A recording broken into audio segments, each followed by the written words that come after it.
All right, let's jump right in. Today we're tackling a huge question, one that gets debated all the time.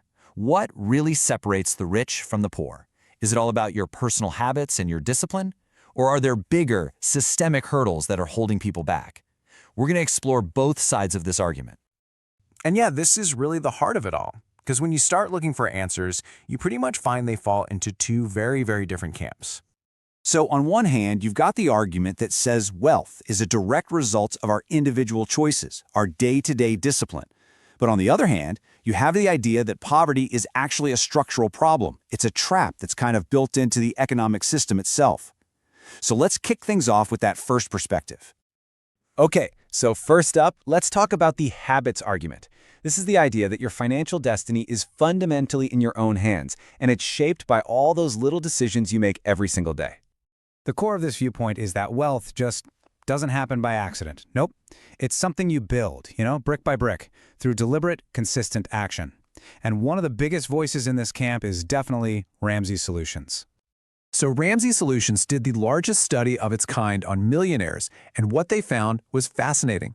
These weren't lottery winners or people who inherited a fortune. Instead, they shared these incredibly consistent, almost boring habits. They control their money with a budget, they absolutely hate debt, and they consistently invest over long periods. And what's so telling here? None of this is about some high-risk, get-rich-quick scheme. It's about discipline. In this next slide, oh man, it really drives that delayed gratification point home. Forget the flashy sports cars. The study found that the most popular cars among millionaires are actually Toyotas and Hondas. Think about that. They're not sinking their money into fancy things that lose value. They're putting that money to work for them instead. And this quote right here, this is basically the bedrock of the whole habits argument. It all starts with a plan. A budget isn't about feeling restricted. It's about giving every single one of your dollars a specific job to do, instead of just wondering where it all went at the end of the month.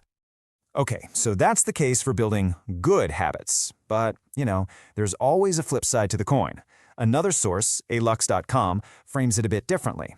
They focus on the specific habits that they claim are actively holding people back from ever building wealth.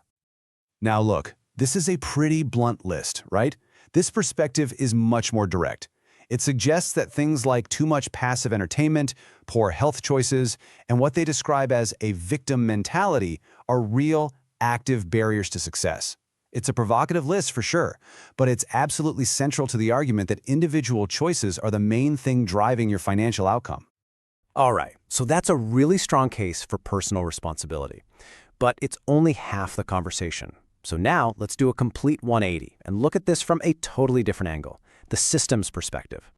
And this is the question that just flips the whole script.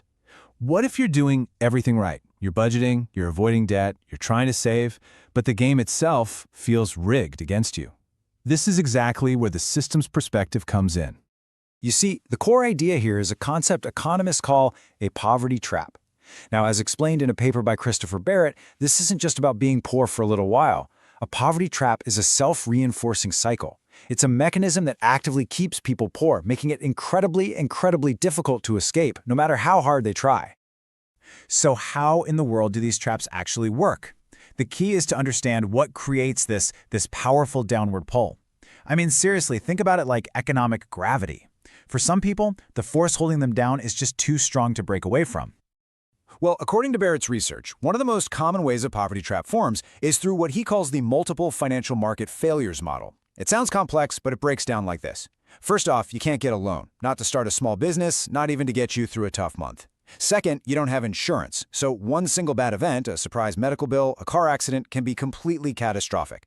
And third, because of those first two things, the only way you can possibly build wealth is through what you can save on your own, with zero outside help. So you put all that together, and what do you get? You get this incredibly dangerous tipping point. The model calls it the macabre threshold, which is actually named after a character from a Charles Dickens novel. It's basically the minimum level of assets you have to even have a fighting chance of building more wealth. And this financial escape velocity analogy just nails it. If you're above that threshold, a financial shock is like hitting some turbulence in an airplane. Yeah, it's scary, it's bumpy, but you can recover and keep on climbing. But if you're below that threshold, that same exact shock can send you into an uncontrollable downward spiral. You're just caught in the economic gravity, and good habits alone might not be enough to break free. And you can see this play out so clearly on a graph. For someone who has assets above the threshold, a $1,000 emergency repair is a major annoyance, a setback for sure.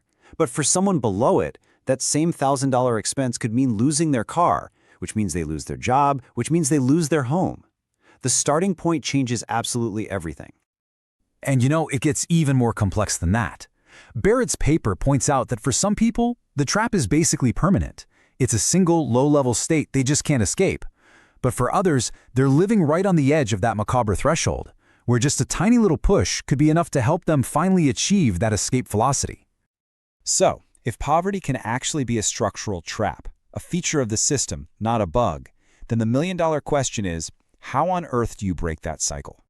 Well, what's so interesting is that the poverty trap model doesn't just diagnose the problem. It actually points to some potential solutions.